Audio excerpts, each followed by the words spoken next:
Tudo bem, pessoal? Bem-vindo ao canal Mano Mundo. Eu sou o professor William Rubira. Se é a primeira vez que você está aqui, seja muito bem-vindo ao nosso time. Eu espero que você goste e que você volte. Tem muito conteúdo bacana aqui, hein? E se já é a segunda, terceira, 10ª vez que você está aqui, como eu falo sempre, meu forte abraço, muito obrigado pela presença de sempre. Hoje o nosso assunto é ainda história na Copa. Estamos acabando a Copa do Mundo de 2022, a Copa do Catar. E hoje eu quero falar um pouco sobre uma das sensações dessa Copa. Marrocos. Isso mesmo. Marrocos vai disputar hoje terceiro e quarto, mas é a primeira vez que uma equipe africana chega tão longe na Copa do Mundo. Bacana isso, né? Então, para alguns, porque a maior parte dos africanos não estão comemorando e nem consideram o Marrocos um país africano. Eles dizem que ele está no continente, mas não tem traços, não tem laços com o povo africano. Quer conhecer um pouco mais sobre esse tema? Então vem comigo para o canal Mano Mundo, que aqui todo dia é dia de história. E hoje, história na Copa, eles, Marrocos. Até já.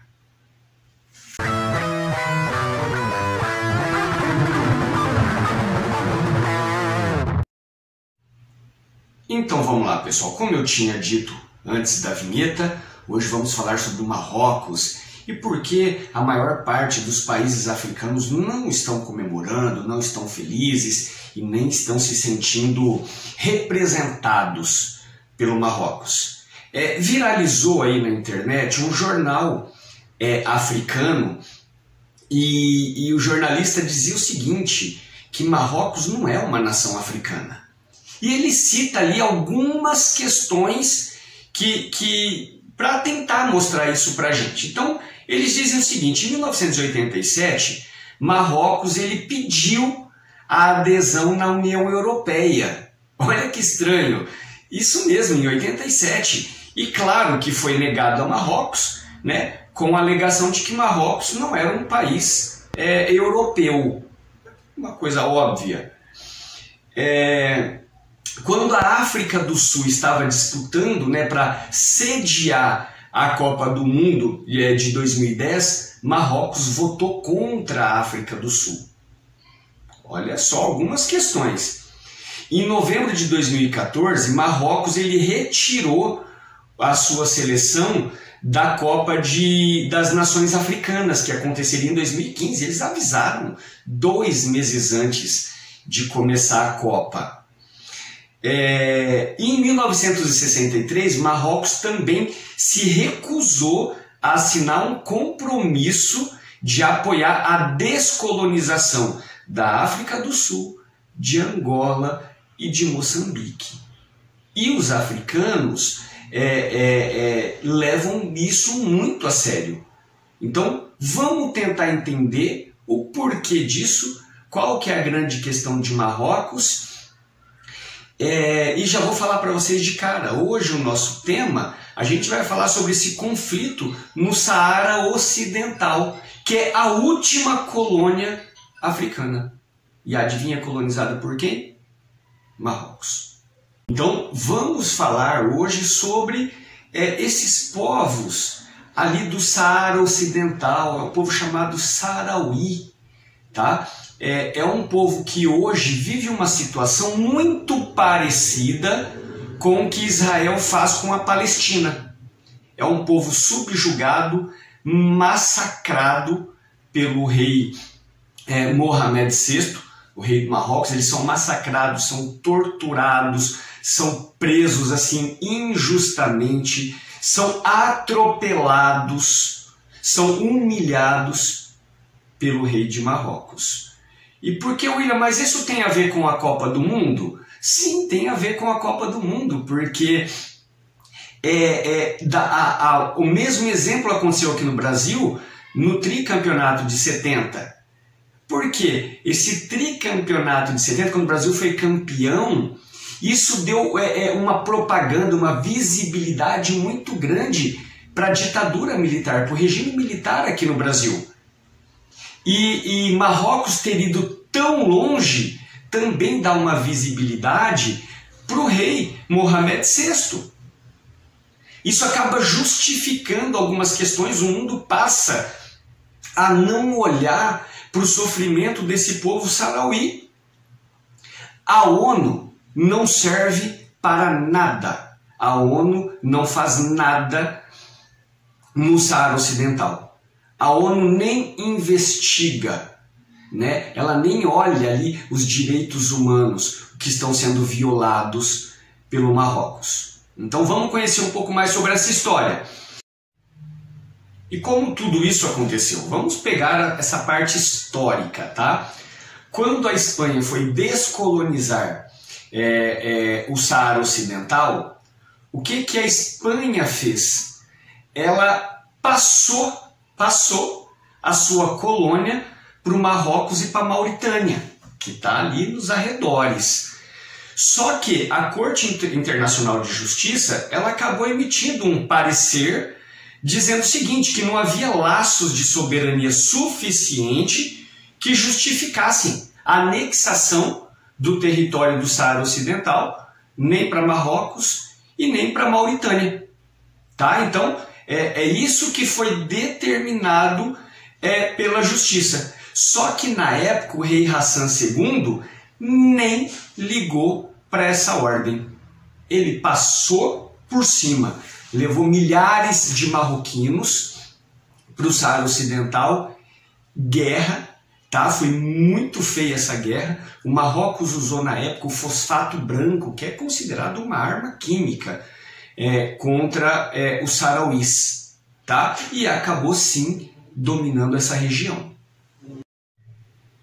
E aí o rei Hassan, o que ele fez? Ele pegou a parte mais rica, que está ali no Oceano Atlântico já, e ele cria um muro. Gente, um muro é o maior muro do mundo, 2.700 quilômetros de muro, tá? Ele foi construído com areia e com pedra, tinha tecnologias de Israel, tá? Então é o maior muro do mundo. E detalhe, nos arredores desse muro calcula-se 8 milhões de minas, tá? Bombas, para que ninguém se aproxime nem dos muros. Dessa forma, ele acabou dividindo famílias, tá? Que estão há muitos anos sem poder se ver. Lembra muito a questão do Muro de Berlim, mas em Berlim o mundo se compadeceu. No Saara Ocidental ninguém liga. A ONU então nem se fala. É um zero à esquerda. Tá? E é nesse contexto da criação do muro que acaba nascendo a Frente Polisário, que é uma corrente política que governa a parte livre do país. Tá? E a Frente Polisário imediatamente acaba declarando guerra contra o Marrocos, obviamente tentando defender os seus territórios, e foram 16 anos de guerra, mais de 10 mil mortos, até que eles fizeram um cessar-fogo no dia 6 de setembro de 1991. Então a guerra termina ali. Qual que é a grande questão, gente? Essa Frente Polisário, ela tem o apoio de um único país, tá, gente? Ela tem o apoio da Argélia, que também está ali do lado. A Argélia ajuda o Saara Ocidental de forma militar mesmo, apoio logístico. Eles cederam terras para criar esses campos de refugiados aonde esses sarauís moram. Então a Argélia, ainda bem que alguém resolveu ajudar, tá bom? Mas enfim, ainda nesse cessar-fogo, qual que foram as condições para essa trégua, tá? Esse cessar-fogo foi mediado pela ONU, tá? Com a ideia de, olha, vamos fazer um plebiscito no ano que vem, e aí o povo vai decidir se essa terra é dos sarauís ou se é do Marrocos. Então, a ONU prometeu que faria um plebiscito, tá? Já no ano seguinte, e esse plebiscito não aconteceu até hoje. Também me lembra a questão da Palestina. Quando criou-se Israel, a ideia era criar Israel e o país Palestina. O país Israel foi criado e o país Palestina, o Estado palestino, até hoje não existe. E aí, pessoal, 30 anos depois desse cessar-fogo, não significa que acabou as violações dos direitos humanos dos povos sarauís. Pelo contrário, como eu disse antes, eles passam com um caminhão por cima de um monte de gente. Os atropelamentos são inúmeros, tá?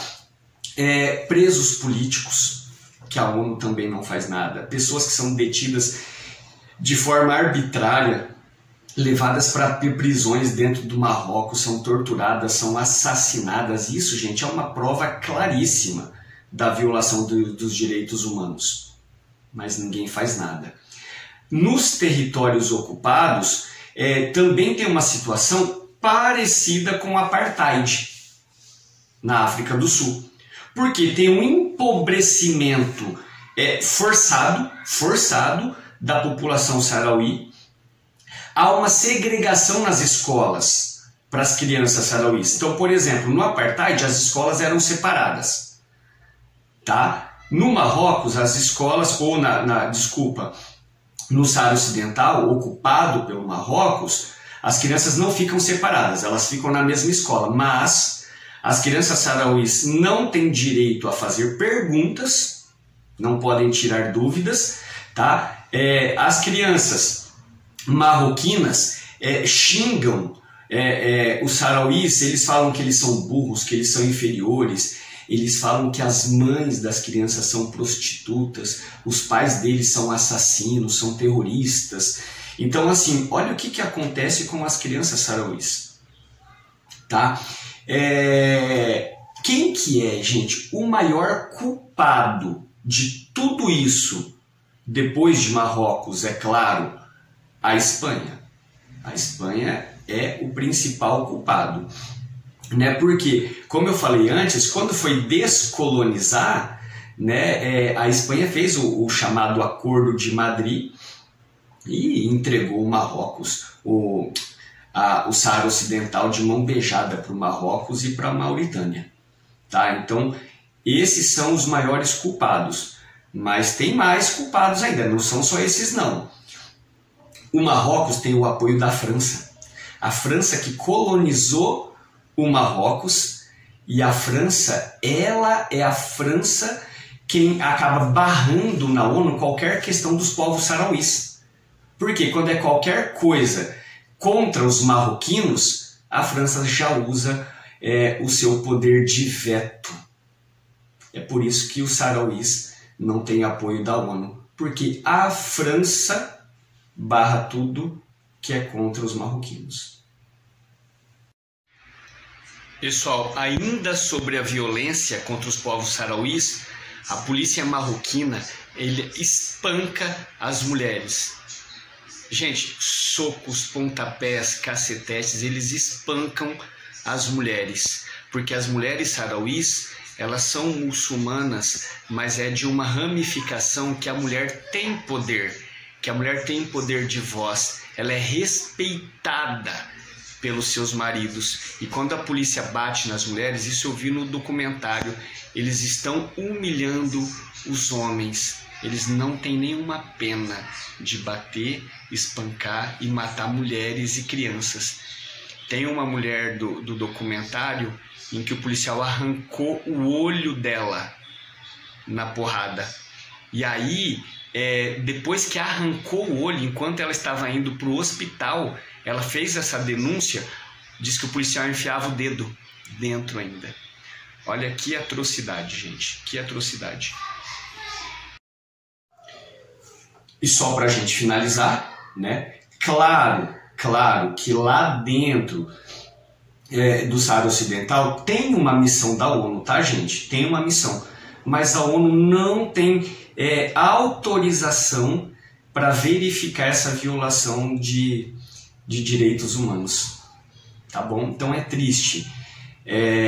Tem um documentário que é aonde eu assisti, aonde eu me preparei para poder falar com vocês. Eu vou até olhar aqui para dar os créditos direitinho, para falar o nome direitinho, tá?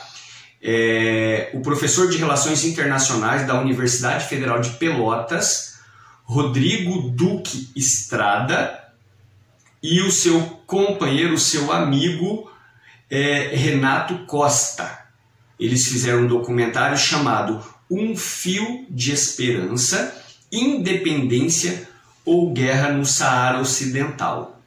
Tá? Esse documentário, gente, é muito triste, é muito pesado, porque a gente vê os povos saarauís vivendo em campos de refugiados, tá? No meio do deserto, aquelas construções de tijolo, de pedra, você não vê vegetação, você não vê nada, eles vivem numa miséria, tá? Eles vivem de ajuda humanitária, é isso, países que mandam alimentos para eles, é assim que eles vivem. Só que com a pandemia, que começou em 2019 para 2020, houve um empobrecimento, houve uma crise financeira e vários países que contribuíam já não contribuem mais. Então as crianças saarauís adquirem doenças por falta de vitaminas, o escorbuto, por exemplo, que é falta de vitamina C. Tá? Essas crianças estão adoecendo, então é muito provável que a expectativa de vida seja diminuída. E essa é a intenção de Marrocos, acabar, eliminar os povos saarauís. E olha que interessante, gente, no meio do deserto, no meio de tanta poeira, tanta pedra, tá? Os povos saarauís têm quase 100% das suas crianças em escolas. Eu vi vários depoimentos dessas crianças em escolas e vários deles falam que sonham em fazer uma faculdade de medicina, uma faculdade de enfermagem. Muitos deles falam que querem fazer jornalismo. Gente, não precisa ir muito longe para saber o porquê. Eles querem ajudar o seu próprio povo. A maioria deles falam que eles têm vontade de ir para algum país fazer as faculdades. Tá? Cuba é um dos países que mais ajuda o Saara Ocidental. E eles falam muito de fazer essas universidades e voltar para ajudar o seu povo, a libertar o seu povo dessa atrocidade que o Marrocos tem feito com eles. Pessoal, estamos chegando ao fim do nosso vídeo. Foi um vídeo curto, né? Esse documentário que eu vou deixar o link para vocês aqui, ele é bem longo, vale demais a pena assistir. Vale demais a pena assistir. Muito bom. Parabéns para esses dois professores que fizeram esse documentário. Ok? Galera, vou ficando por aqui. Daqui a pouco tem o jogo de terceiro e quarto lugar da Copa do Mundo e eu não vou torcer para o Marrocos. Vou sim torcer para a Croácia. Galera, fico por aqui. Espero que vocês tenham gostado. Se você chegou até aqui e gostou, não sei se você reparou, no começo do vídeo eu nunca peço para se inscrever no canal. Eu acho que você tem que assistir primeiro para saber se é bom ou não. Mas agora eu peço. Então eu vou pedir para você se inscrever. Se inscreve aqui, ó. Aqui. Isso. Vai lá, se inscreve. Eu espero. Não, depois não. Agora. Vai lá, se inscreve. Isso. Se inscreveu? Então dá aquele seu like maneiro. Da hora. Isso ajuda demais a gente.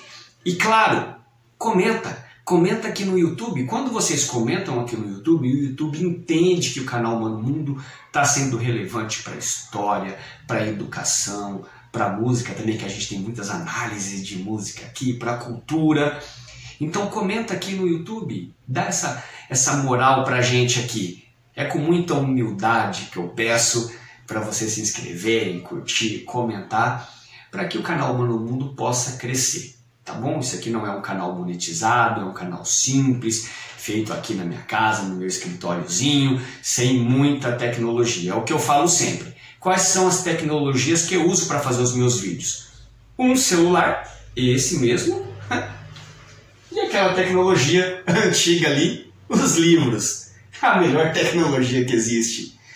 Combinado? Fico por aqui, galera. Canal Humano Mundo, todo dia é dia de história, e hoje foi dia de falar sobre esse conflito no Saara Ocidental e dos povos sarauís, que nós tenhamos esse conhecimento e que os países, a ONU, um dia tome vergonha na cara e ajude esses povos sarauís. Combinado? Um abraço, galera. Canal Humano Mundo, todo dia é dia de história. Até mais.